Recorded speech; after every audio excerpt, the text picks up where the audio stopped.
Please, please. Hasan bhai. Hasan. Hasan bhai.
আমরা শুরু করি ভাই। আর টান দিলে পড়ে যাবে পড়ে যাবে। আহা, এই তো পড়ে যাবে।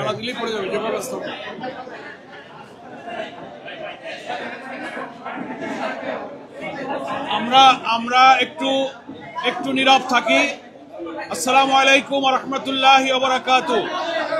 আমরা আল্লাহর কাছে শুকরিয়া আদায় করছি যে আমাদের সম্মানিত আমিরে জামাত কয়েকটি দেশ সফর শেষে যথাসময়ে দেশে ফিরেছেন। এখন আপনাদের উদ্দেশ্যে এবং দেশবাসীর কাছে উনি শুকরিয়া এবং শুভেচ্ছা জানাচ্ছেন। আমরা একটু নীরব থেকে শুনি।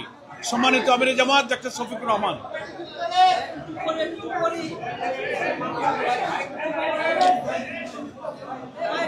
ভলান্টিয়ারই তো গরম হয়ে গেছে।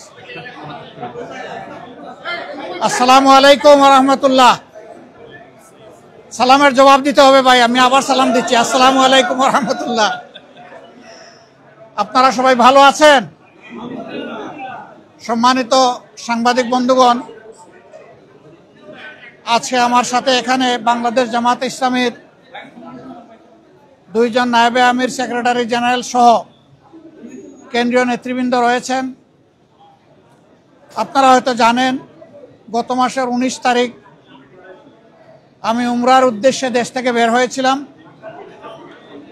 3 দিনে উমরা সম্পন্ন করার পরে 22 তারিখ সকাল 9টায় আমেরিকার JFK এয়ারপোর্টে আল্লাহর মেহেরবানিতে আমি পৌঁছি এবং সেখানে 8 দিন আমি বিভিন্ন স্তরে সরকারি বেসরকারি গুরুত্বপূর্ণ সংস্থা এবং ব্যক্তিদের সাথে বৈঠকে মিলিত হই। তার পাশাপাশি বিপুল সংখ্যক বাংলাদেশি যুক্তরাষ্ট্রে যারা বসবাস করেন, অল্প সময়ের মধ্যে 4টা শহর আমার পক্ষে যাওয়া সম্ভব হয়েছিল। নিউ ইয়র্ক, বাফেলো, মিশিগান এবং সর্বশেষ ছিল ওয়াশিংটন ডিসি। আমরা বাংলাদেশি প্রবাসী যারা আছেন তাদের সাথেও সেখানে মিলিত হওয়ার সুযোগ পেয়েছি। তাদের কথাগুলোও শোনার সুযোগ হয়েছে এবং বিভিন্ন ব্যাপারে আমরাও তাদেরকে আশ্বস্ত করে এসেছি। বিশেষ করে আমরা গুরুত্বপূর্ণ 2টি কথা, 2টি মেসেজ তাদেরকে দিয়েছি। একটা মেসেজ হচ্ছে, বাংলাদেশ আমাদের সকলের দীর্ঘদিনের বঞ্চনা এবং নিষ্পেষণের পর ফ্যাসিবাদী শাসনের পর বাংলাদেশ মুক্ত হয়েছে। মুক্তির এই সংগ্রামে দেশবাসীর সাথে প্রবাসী যারা ছিলেন তারা সমান তালে লড়াই করেছেন। তাদের অবদানও বিশেষভাবে উল্লেখযোগ্য। তাদের সেই অবদানের জন্য তাদেরকে আমরা ধন্যবাদ এবং কৃতজ্ঞতা জানিয়েছি। আর আমরা বলেছি, প্রবাসীদের সবচেয়ে বড় অধিকার ভোটের অধিকারটা ছিল না। এবার এ দাবি সবার আগে আমরাই তুলেছিলাম এবং আমরা এই দাবি ছেড়ে দেইনি।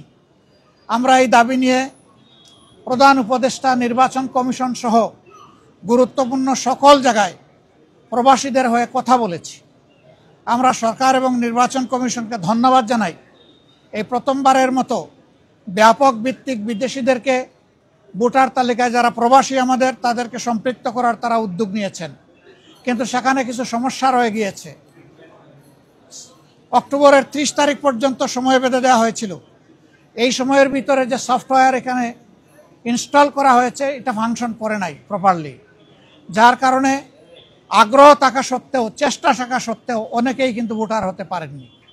আমাদের দাবি থাকবে নির্বাচন কমিশনের কাছে কমপক্ষে আরও 15 দিন এই সময় বর্ধিত করা হোক এবং যে জটিলতাগুলো রয়েছে সেগুলা সহজ করে তাদেরকে ভোটার হওয়ার সুযোগ তৈরি করে দেওয়া হোক। আরও কিছু সমস্যা আছে, কিছু শর্ত জুড়ে দেওয়া হয়েছে। আমরা বলবো, একজন নাগরিকের প্রমাণের জন্য তার আইডি কার্ড, ন্যাশনাল আইডি যথেষ্ট।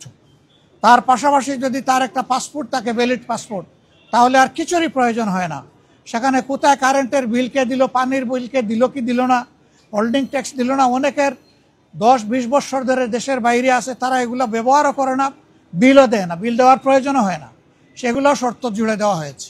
আমরা এগুলাকে সহজ করার জন্য আহ্বান জানাবো। এর পাশাপাশি আরেকটা মেসেজ আমরা তাদেরকে দিয়েছি, তাদের দায়িত্ব শুধু দেশকে দেওয়া নয়, দেশের দায়িত্ব তাদেরকে সম্মান দেওয়া এবং মিলেমিশে দেশে প্রবাসে নিবাসে যারা আছেন আমরা সবাই মিলে সবগুলো হাত একত্রিত করে সবগুলা মেধাকে এক কেন্দ্রে এনে আমরা আমাদের দেশকে নিয়ে ইনশাআল্লাহ আগামীতে সামনে আগাতে চাই। এই জন্য আমরা বলেছি, জাতীয় সংসদ সহ সরকার পরিচালনা এবং দেশ গঠনের সর্বক্ষেত্রে প্রপোর্শনেট হারেই প্রবাসীরা ইনশাআল্লাহ তারা সেখানে অংশগ্রহণ করবেন, তাদের সেই জায়গাটা নিশ্চিত করা হবে ইনশাআল্লাহ। এটা হয়তো সময় লাগবে, এটা আজকেই বললে আজকেই হবে না, কিন্তু এটি আমাদের স্বপ্ন। স্বপ্ন বুনলে একদিন আল্লাহ তাআলা বাস্তবায়ন করবেন ইনশাআল্লাহ। আমরা সেই স্বপ্নের দিকে আগাবো আল্লাহ চাই। সম্মানিত সাংবাদিক বন্ধুগণ, এরপরে সর্বশেষ আমি তুরস্কে এসেছিলাম, যুক্তরাজ্য এবং তুরস্ক। সেই তুরস্ক থেকে আজকে এখানে আসলাম। সেখানেও সরকারি বেসরকারি বিভিন্ন পর্যায়ে আমার অত্যন্ত গুরুত্বপূর্ণ মিটিং হয়েছে। আর বাংলাদেশি ডায়াসপোরা আছে যারা, তাদের সাথেও আমার বসা হয়েছে, তাদের কথাও শোনার সুযোগ হয়েছে। আমি আসলে নিজের কোনো প্রয়োজনে দেশ থেকে বের হইনি। আমি বের হয়েছিলাম দেশ এবং জনগণের প্রয়োজনে। যেখানে গিয়েছি জনগণের স্বার্থকে, দেশের স্বার্থকে সামনে রেখেই কথা বলার চেষ্টা করেছি এবং যেখানে গিয়েছি একটা কথা বলার চেষ্টা করেছি যে দুনিয়ার সকলের সাথেই আমরা সম্মানজনক সম্পর্ক চাই।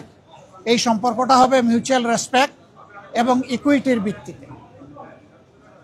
আলহামদুলিল্লাহ, আমরা যত জায়গায় গিয়েছি তাদের অ্যাপ্রিসিয়েশন আমরা পেয়েছি। তারাও মন খুলে আমাদের সাথে কথা বলেছেন, আমরাও মন খুলে আমাদের সবগুলা বিষয় তাদের সাথে শেয়ার করেছি। আল্লাহ তাআলার কাছে দোয়া করি, এই সফরে যে সমস্ত পদক্ষেপ নেওয়া হয়েছে অথবা আলাপ আলোচনা হয়েছে সেগুলা যেন দেশ এবং জাতির কল্যাণে নিয়োজিত হয়।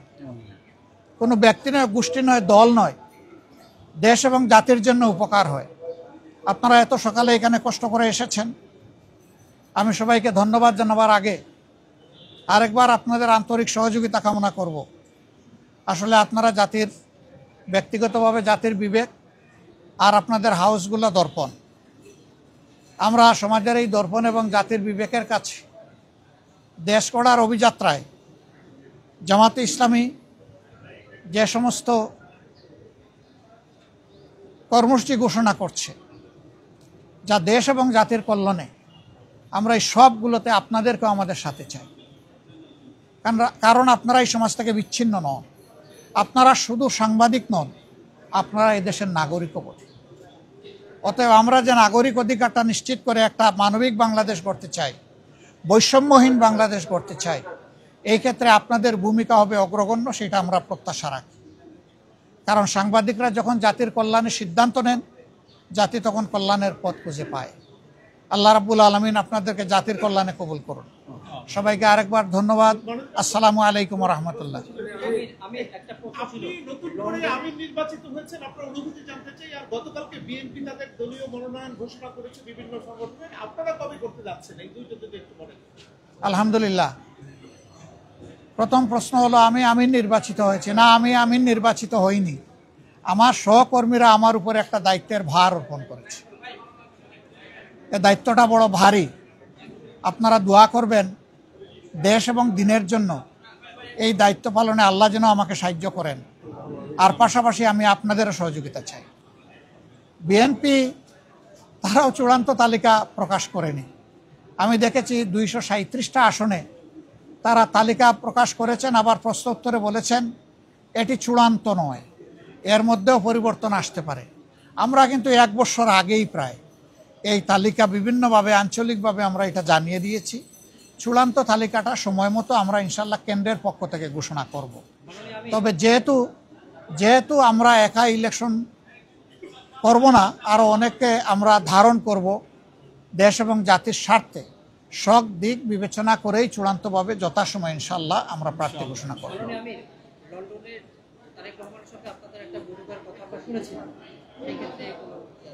আপনারা শুনেছেন, আমি শুনি নাই।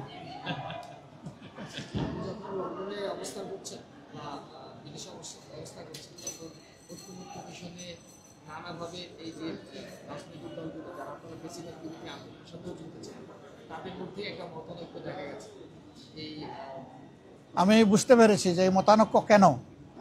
আমাদের মধ্যে মতানৈক্য হোক, তবে দোয়া করেন মত বিরোধ যেন না হয়। মতের ভিন্নতা থাকবে, এটাই গণতন্ত্রের সৌন্দর্য। সব দল তো এক দল নয়, সবগুলা দল ভিন্ন ভিন্ন, তাদের দৃষ্টিভঙ্গিতেও কিছু পার্থক্য থাকবে, এটাই স্বাভাবিক। আমরা সকলের মতকে শ্রদ্ধার সাথে দেখি। তবে আমরা নিজেরা যে মতটা প্রকাশ করি, আমরা চেষ্টা করি চিন্তা ভাবনা করে জাতির স্বার্থেই সেই মতগুলা প্রকাশ করার। অতএব মতানৈক্য এটা ডেমোক্রেসির সৌন্দর্য। এটার জন্য এখানে বিরোধ লেগে গেছে অথবা অনেককে একেবারে দেশ অস্থির হয়ে গেছে, আমরা এটুকু চিন্তা করতে রাজি নই।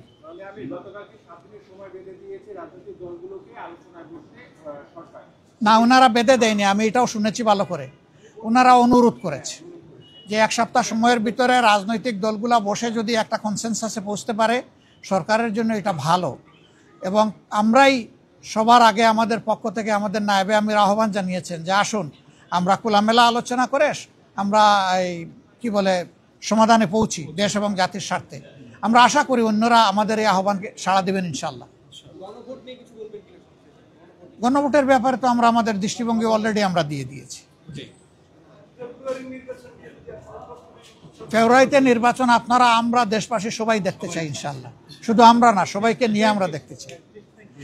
Thank you so much. আসসালামু আলাইকুম ওয়া রাহমাতুল্লাহ।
আমিরে জামাতের আগমন, শুভেচ্ছায় স্বাগত।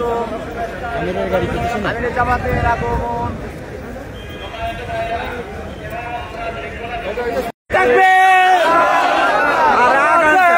জিন্দাবাদ আমিরে জামাতের আগমন, আমিরে জামাতের আগমন, শুভেচ্ছার স্বাগতম,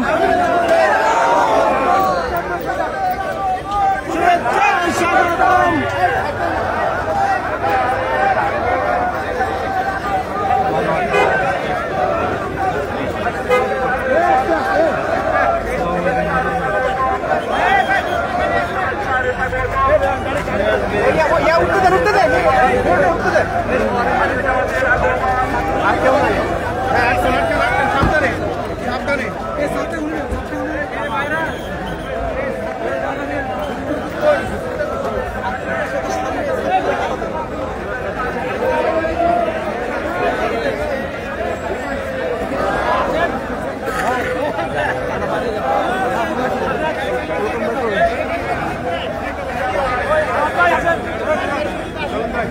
ভাই